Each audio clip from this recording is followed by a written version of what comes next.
sacrifice, uwe na imani, na pia kaa kwenye magoti ya Bwana, kaa barazani kwa Bwana kama Elia alivyokaa, si ndio? Alikaa akainama miguu yake chini. Hata Yesu mwenyewe ndio hivyo alivyofanya. Yesu mwenyewe pakuja kukirimiwa hili jina ambalo kila mmoja anajivunia, nina Yesu. Ndio hivyo alivyofanya. Alikuja akazaliwa kama binadamu, lakini alisacrifice. Anasema mwana wa Adamu hana hata nini, mahali pa kulaza kichwa chake. Hiyo ni sacrifice. Yesu angeamua kutembelea kwenye 5-star hotel na hamna mtu ambaye angemkataa. Yesu alikuwa na uwezo wa kuumba kitanda. Huyu unaelewa hiyo?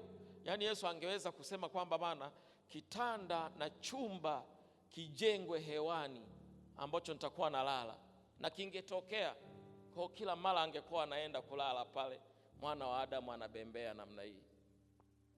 Lakini akachagua kutembea kwa miguu, kula vumbi. Nini anachotaka? Zitoke zile ahadi, ziwe na agano. Bwana Yesu asifiwe sana. Kwa hata sisi watu wa Mungu, hiyo ndio njia tunayoifuata. Kuwa na agano na Mungu ni njia nyembamba. Ni njia nyembamba. Lazima usacrifice.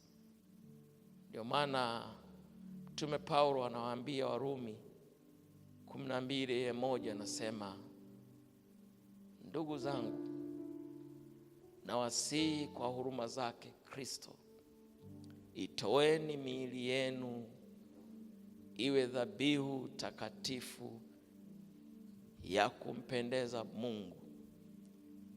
Hiyo ndiyo ibada yenu yenye maana. Hilo ndio jambo la maana. Kwa hiyo usikae kwenye kukwepa.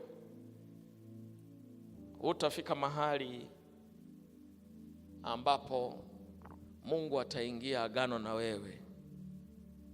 Haleluya.